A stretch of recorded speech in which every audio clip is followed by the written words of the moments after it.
राजधानी दिल्ली में जिस तरह से इंडिया गठबंधन ने अपना शक्ति प्रदर्शन दिखाया है, जिस तरह से प्रियंका गांधी वाड्रा ने प्रधानमंत्री नरेंद्र मोदी की तुलना रावण से की है, जिस तरह से राहुल गांधी ने कहा कि ईवीएम के जरिए मैच फिक्सिंग करने की कोशिश है, जिस तरह से अखिलेश यादव ने कहा अब की बार 400 पार नहीं, अब की बार 400 हार रहे हैं, और जिस तरह से उद्धव ठाकरे ने नारा दिया कि अब की बार भाजपा तड़ी पार। क्या इस रैली ने, क्या इस महाराला ने इंडिया गठबंधन में ऊर्जा भर दी है? जिस तरह से अरविंद केजरीवाल और उससे पहले हेमंत सोरेन को जेल में डाल दिया गया, जिस तरह से उनकी पत्नियां मैदान में आकर जनता से अपनी बात रख रही हैं, क्या वो भारतीय जनता पार्टी की एक बहुत बड़ी भूल थी? ये सवाल इसलिए किए जा रहे हैं दोस्तों क्योंकि इंडिया महागठबंधन की दिल्ली में रैली हुई और नेताओं ने पुरजोर तरीके से बात रखी। मैं एक बात स्पष्ट कर दूं, अब भी गठबंधन के अंदर ढेरों विरोधाभास हैं, मगर कई राज्यों में इस वक्त हालात जो हैं वो सेटल हो गए हैं। जहां जहां मतभेद थे वहां हालात बेहतर हो रहे हैं, यानी कि कम से कम लड़ाई की जमीन तैयार हो रही है। मगर हकीकत यह भी है दोस्तों कि इस वक्त इंडिया गठबंधन के नेताओं के सामने ढेरों चुनौतियां हैं। सबसे बड़ी बात, कांग्रेस के पास चुनाव लड़ने के लिए पैसे नहीं है।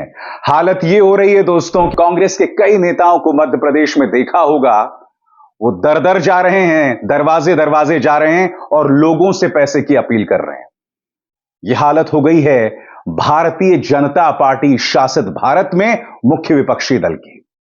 कल प्रियंका गांधी वाड्रा सामने आई और उन्होंने प्रधानमंत्री नरेंद्र मोदी को रावण की याद दिलाई। उन्होंने कहा कि आज हम रामलीला मैदान में हैं, जो प्रतीकात्मक है रावण पर राम के जीत की। लिहाजा प्रधानमंत्री को समझना होगा कि अहंकार की एक उम्र होती है।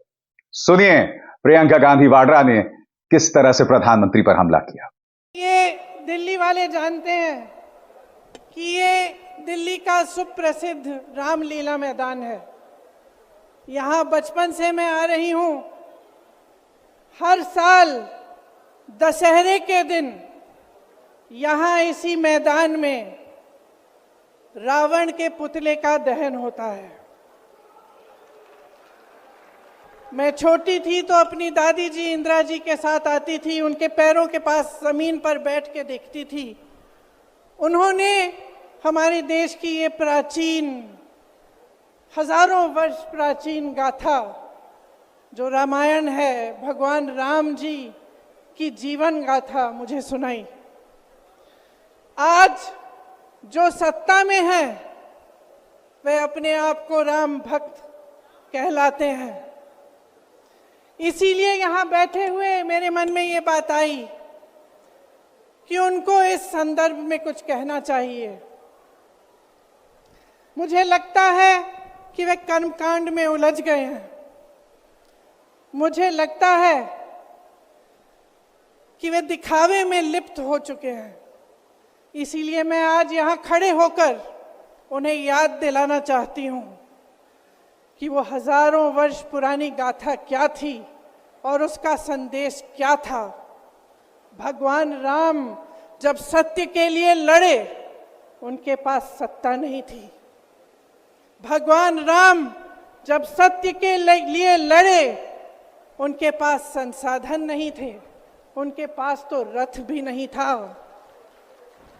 रथ रावण के पास था, संसाधन रावण के पास थे, सेना रावण के पास थी, सोना रावण के पास थी, वो तो सोने की लंका में रहता था।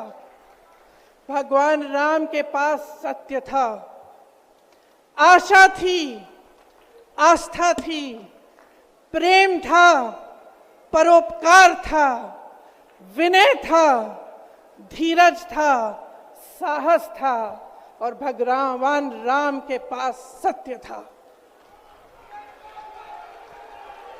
मैं सत्ता में बैठे हुए सरकार के जितने भी सदस्य हैं, अपने प्रधानमंत्री नरेंद्र मोदी जी को याद दिलाना चाहती हूं कि इस जीवन राम भगवान के जीवन गाथा का क्या संदेश था। सत्ता सदैव नहीं रहती, सदैव नहीं रहती सत्ता। सत्ता आती है, जाती है, अहंकार चूर चूर होता है एक दिन। यही नहीं, जैसे कि मैंने बताया, मंच पर इंडिया गठबंधन के तमाम नेता थे जिन्होंने जनता के सामने अपनी एकता की तस्वीर पेश की कुछ इस तरह से। राहुल गांधी भी मौजूद थे। राहुल गांधी के तेवर बहुत उग्र थे। उन्होंने कहा कि भाजपा ईवीएम के जरिए मैच फिक्सिंग करना चाहती है। वो ईवीएम के जरिए चुनाव जीतना चाहती है और भाजपा को पता होना चाहिए कि अगर वो ईवीएम के जरिए घोटाला करेगी तो भारत में अराजकता पैदा हो जाएगी। उन्होंने कहा कि भाजपा का जीतना यानी कि देश के संघीय ढांचे का खत्म होना, लोकतंत्र का खत्म होना। सुनिए राहुल गांधी ने किस तरह से अपनी बात रखी। और ये मैच फिक्सिंग क्यों हो रही है? भाई और बहनों, इसका सिर्फ एक लक्ष्य है कि हिंदुस्तान का संविधान, जिसने इस देश के गरीब लोगों को भविष्य दिया, सपने देखने का हक दिया, उस संविधान को हिंदुस्तान के गरीब जनता से के हाथ से छीनने के लिए यह मैच फिक्सिंग की जा रही है। और मैं आपको बताना चाहता हूं कि जिस दिन यह संविधान खत्म हो गया, उस दिन यह हिंदुस्तान नहीं बचेगा। इसको पुलिस से, धमकी से नहीं चलाया जा सकता है। यह जो संविधान है, हिंदुस्तान की जनता की आवाज है, हिंदुस्तान के दिल की धड़कन है। इसको जिस दिन खत्म कर दिया गया, उस दिन यहां पे हिंदुस्तान नहीं बचेगा। अलग अलग स्टेट हो जाएंगे, हिंदुस्तान नहीं बचेगा। यही इनका लक्ष्य है। ये सोचते हैं कि संविधान के बिना धमकाकर, डराकर police, CBI, ED, income tax department के साथ देश चलाया जा सकता है। ये सोचते हैं मीडिया के बिना देश चलाया जा सकता है। आप मीडिया को खरीद सकते हो, आप मीडिया को दबा सकते हो, आप मीडिया के रिपोर्टर्स का मुंह बंद कर सकते हो, मगर आप हिंदुस्तान की आवाज को नहीं दबा सकते हो। इस आवाज को कोई नहीं दबा सकता। दुनिया में कोई ताकत नहीं है जो इस आवाज को दबा सकती है। इस रैली में दोस्तों उत्तर प्रदेश और बिहार, इन दो अहम राज्यों में जहां कुल 120 सीटें हैं, इंडिया गठबंधन की नुमाइंदगी करने वाले दो अहम नेता थे, अखिलेश यादव और तेजस्वी यादव। और दोनों में एक आत्मविश्वास दिखाई दे रहा है, क्योंकि इस वक्त चाहे उत्तर प्रदेश हो चाहे बिहार, वहां पर सीटों को लेकर गठबंधन हो गया है। पेचीदगियां थी, विरोधाभास था, मगर उसे संबोधित कर दिया गया है।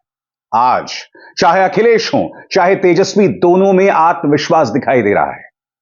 तेजस्वी ने कहा यह मोदी राज नहीं, यह कंस राज है, और इन्हें अगर यह लगता है कि जेल में डाल देने से हम डर जाएंगे तो आप गलत कह रहे हैं। सुनिए तेजस्वी ने किस तरह से करारा हमला बोला प्रधानमंत्री नरेंद्र मोदी पर। कई जगह ईटी का रेप चल रहा है, आईटी का रेप चल रहा है, लेकिन हम लोग घबराने वाले लोग नहीं। आज देश में जिस हिसाब से हेमंत सोरेन जी को और अरविंद केजरीवाल को गिरफ्तार करने का काम इन बीजेपी के लोगों ने किया है, तो उनको हम बता दें कि इनके गीदड़ भपकी से हम लोग डरने वाले नहीं हैं। हम लोग संघर्ष करने वाले लोग हैं। और पिंजरे में तो शेर ही को कैद किया जाता है। सब लोग शेर हैं। आप लोगों ने ताकत दिया है, आपकी लड़ाई हम लोग लड़ रहे हैं।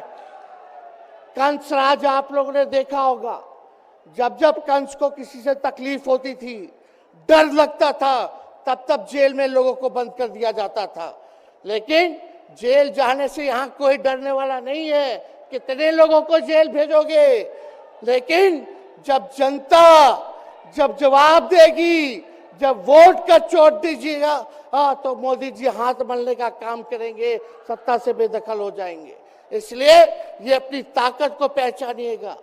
सब लोग चुनाव के समय आप सब लोग पोल कीजिएगा, वोट दीजिएगा, लोगों को भी वोट दिलाने का काम कीजिएगा। बीजेपी के लोग झूठ बोलने वाले लोग हैं।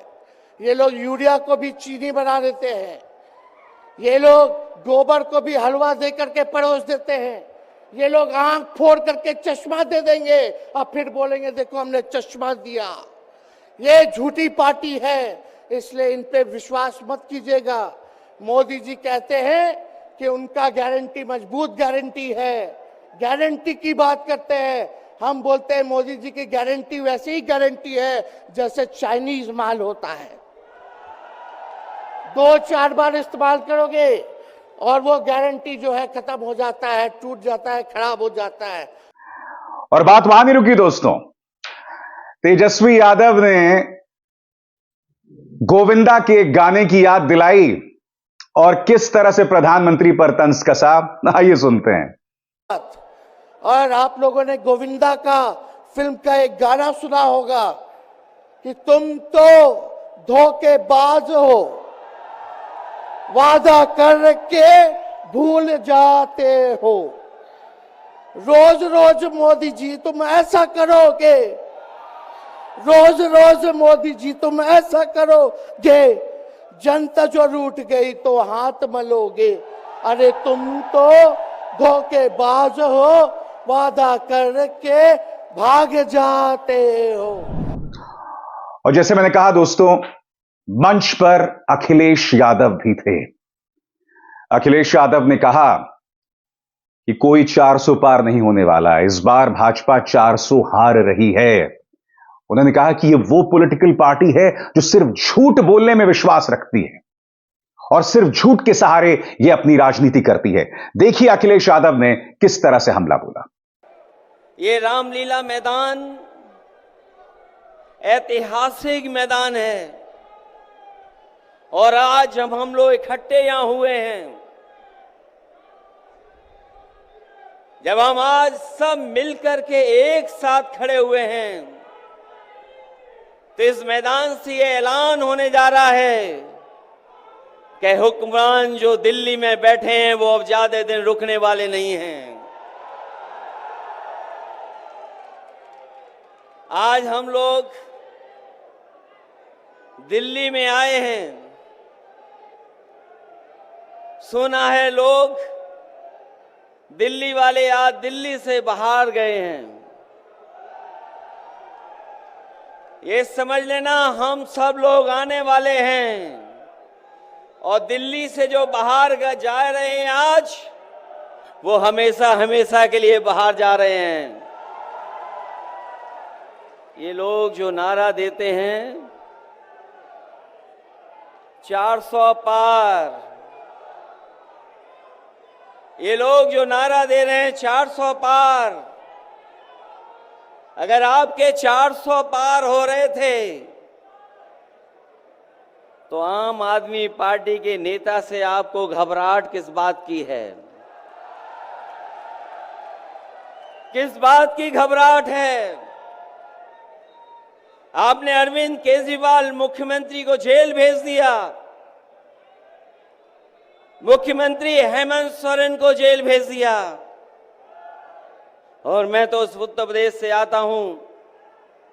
दरअसल अगर हम विपक्ष की बात करें दोस्तों, तो हमला 2 मोर्चों पर था। पहला, किस तरह से लोकतांत्रिक ढांचे को कमजोर किया जा रहा है, और दूसरा भ्रष्टाचार के मुद्दे पर। कल ही प्रधानमंत्री नरेंद्र मोदी ने मेरठ की एक रैली में यह कहा कि मेरे साथ कोई भ्रष्टाचारी नहीं बैठ सकता। इस वक्त विपक्ष दोस्तों एक ऑडियो वीडियो को वायरल कर रहा है। प्रधानमंत्री एक तरफ कहते हैं कि मेरे साथ कोई भ्रष्टाचारी नहीं बैठ सकता, और उसके बाद जिन जिन नेताओं पर भ्रष्टाचार के आरोप हैं उनके साथ प्रधानमंत्री की तस्वीर को वायरल किया जा रहा है। अजीबोगरीब बात यह है कि चाहे अजीत पवार हो, चाहे छगन भुजबल हो, चाहे नारायण राणे हो, जिन जिन बड़े नेताओं पर भ्रष्टाचार के आरोप थे वो उड़न छू हो गए। प्रफुल्ल पटेल, ये ना भूलें, विमानन लीज को लेकर कितने गंभीर मामले थे, सीबीआई ने वो केस वापस ले लिया। ऐसी ढेरों मिसाल हैं। मैं चाहूंगा कि आप वो वीडियो देखें जो विपक्ष वायरल कर रहा है। ये वीडियो विपक्ष की तरफ से बनाया गया है। मैं चाहूंगा आप इस वीडियो को देखें और फिर मैं उसकी चर्चा करता हूं। कोई भ्रष्टाचारी मेरे बगल में बैठ करके मेरा ताप सहन नहीं कर सकता है। झूठ बोलो,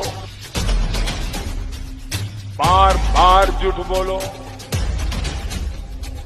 जो भी बोल सकते हैं सब झूठ बोलो, जहां भी बोल सकते हैं झूठ बोलो, कितनी बार बोल सकते हैं झूठ बोलो, किसी भी विषय पर बोलो तो सिर्फ और सिर्फ झूठ बोलो। एक ही काम, झूठ बोलो, झूठ बोलो, झूठ बोलो, बार बार बोलो, बार बार बोलो, बार बार बोलो। इसीलिए मैंने कहा दोस्तों कि भ्रष्टाचार को लेकर प्रधानमंत्री नरेंद्र मोदी जितनी भी बातें कर रहे हैं ना, अब उस पर विश्वास करना बहुत मुश्किल हो रहा है।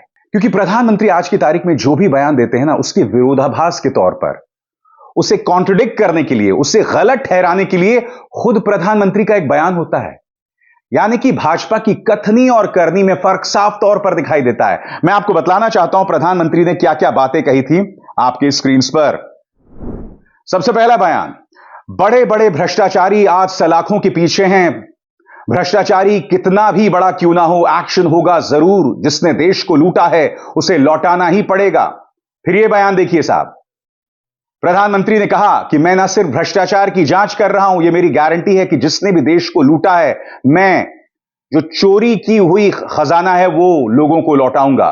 फिर यह बयान देखिए, मेरठ की रैली में प्रधानमंत्री ने कहा, भ्रष्टाचारी कान खोलकर सुन लें, मोदी पर चाहे जितने भी हमले करो, यह मोदी है, रुकने वाला नहीं है। प्रधानमंत्री मोदी ने कहा कि भ्रष्टाचारी चाहे जितना भी बड़ा क्यों ना हो, एक्शन होगा और जरूर होगा। आज विपक्ष यही सवाल पूछ रहा है दोस्तों कि प्रधानमंत्री जो दावा करते हैं ना कि भ्रष्टाचारी चाहे जितना भी बड़ा हो उस पर कार्रवाई होगी, तो फिर अजीत पवार का क्या, हेमंत बिश्व शर्मा का क्या, छगन भुजबल का क्या, अशोक चव्हाण, आपने उनको राज्यसभा भेजा है और आप आदर्श हाउसिंग घोटाले को लेकर उन पर हमला बोल रहे थे।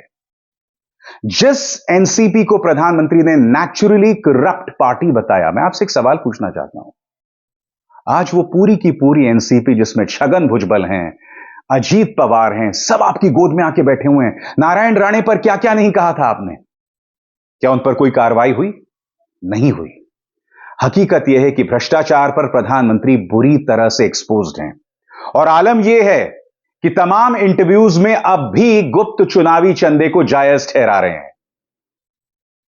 सवाल यही किया जा रहा है कि क्या प्रधानमंत्री बुरी तरह से chief justice of India DY Chandrachud से बौखलाए हुए हैं?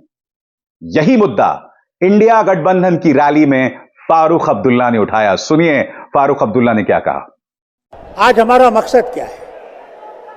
आज हमारा मकसद सिर्फ एक है कि हम सब आईन को बचाएं, कॉन्स्टिट्यूशन को बचाएं।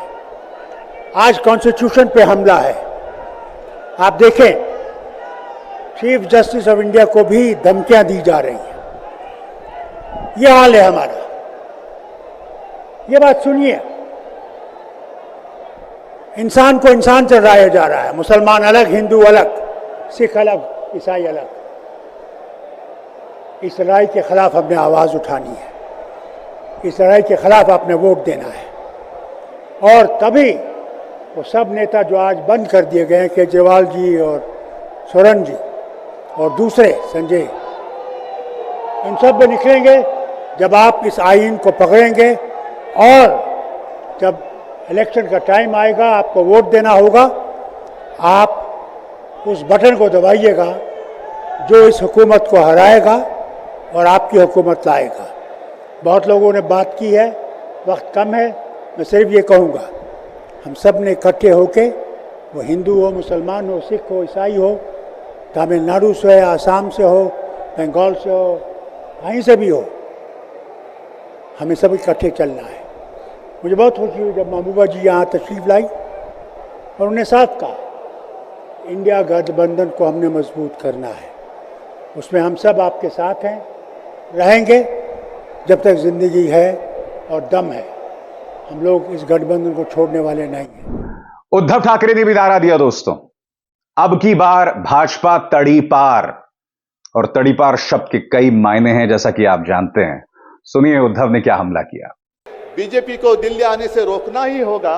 और एक नारा जो मैंने मुंबई में दिया था, वो जो कहते हैं कि आपकी बार 400 पार, मैं आपको आह्वान करता हूं कि जहां से आप आए हुए हैं आप जाओ, अपने घर पे जाओ, जहां भी जाएंगे गांव में जाओ, लेकिन एक नारा आपको देना होगा तानाशाही के खिलाफ, अब की बार भाजपा तड़ी पार, अब की बार भाजपा तड़ी पार। और ऐसे तानाशाही करने वाली सरकार अब हम दिल्ली आने नहीं देंगे। यही शपथ लेकर आगे हमें जाना होगा। इंडिया गठबंधन की रैली में 5 अहम मांगे की गई हैं दोस्तों, और वो 5 मांगे क्या हैं, सिलसिलेवार तरीके से आपके स्क्रीन पर। पहला, चुनाव आयोग को लोकसभा चुनावों में समान अवसर सुनिश्चित करना चाहिए। चुनाव आयोग को चुनाव में हेराफेरी करने के उद्देश्य से विपक्षी दलों के खिलाफ जांच एजेंसीज द्वारा की जाने वाली कार्रवाई रोकी जानी चाहिए। हेमंत सोरेन और अरविंद केजरीवाल की तुरंत रिहाई होनी चाहिए। चुनाव के दौरान विपक्षी राजनीतिक दलों का आर्थिक रूप से गला घोटने की जबरन कार्रवाई तुरंत बंद होनी चाहिए। और जाहिर सी बात है, ये जो बात प्रियंका गांधी वाड्रा ने कल रखी, उसका मकसद साफ था। उसका मकसद यह था कि किस तरह से कांग्रेस के बैंक खाते फ्रीज कर दिए गए हैं और कांग्रेस के पास चुनाव लड़ने के लिए पैसा नहीं है दोस्तों। और 5वीं मांग, चुनावी चंदे का उपयोग कर बीजेपी द्वारा बदले की भावना, जबरन वसूली और मनी लॉन्ड्रिंग के आरोपों की जांच के लिए सुप्रीम कोर्ट की निगरानी में एसआईटी का गठन होना चाहिए। बड़ी बात दोस्तों, ये जो तमाम आरोप, ये जो तमाम मांगे की जा रही हैं, क्या वो पूरी होंगी? हकीकत क्या है दोस्तों कि बेशक सुप्रीम कोर्ट में भाजपा को पटकनी लगी है, मगर अब भी गुप्त चुनावी चंदे को जायज ठहराने का काम कोई और नहीं, स्वयं प्रधानमंत्री और अमित शाह अपने तमाम इंटरव्यूज में कर रहे हैं। जबकि साफ तौर पर गुप्त चुनावी चंदे में एक हाथ ले एक हाथ दे सामने उभर कर आ रहा है। शरद चंद्र रेड्डी सरकारी गवाह हैं जिसके चलते अरविंद केजरीवाल की गिरफ्तारी हुई। वो शरद चंद्र रेड्डी की ऑरबिंदो फार्मा ने 55 करोड़ भाजपा को दिए। इसके अलावा मंगुंटा रेड्डी, उनके बेटे जो हैं राघव रेड्डी, वो अरविंद केजरीवाल के खिलाफ सरकारी गवाह थे। अब बीजेपी और तेलुगु देशम पार्टी उन्हें चुनावी टिकट दे रही है। साफ तौर पर दिखाई दे रहा था कि जिसको अपनी जान बचानी थी उसने भाजपा को चुनावी चंदा दिया। उनके बेटे जो हैं भाजपा में शामिल हो गए। आपको याद होगा लॉटरी किंग सैंटियागो मार्टिन का बेटा जो है वो भाजपा में शामिल हो गया, जबकि आप जानते हैं कि उनकी करोड़ों की संपत्ति को जब्त किया गया था। तो ये तमाम सवालात हैं जिनके जवाब भाजपा से दिए जाते नहीं बन रहा है, जिनके जवाब उन्हें देने चाहिए, मगर पूछने वाला कौन है? अभिसार शर्मा को दीजिए इजाजत। नमस्कार। स्वतंत्र और आजाद पत्रकारिता का समर्थन कीजिए, सच में मेरा साथी बनिए। बहुत आसान है दोस्तों, इस ज्वाइन बटन को दबाइए और आपके सामने आएंगे ये 3 विकल्प, इनमें से एक चुनिए और सच के इस सफर में मेरा साथी बनिए।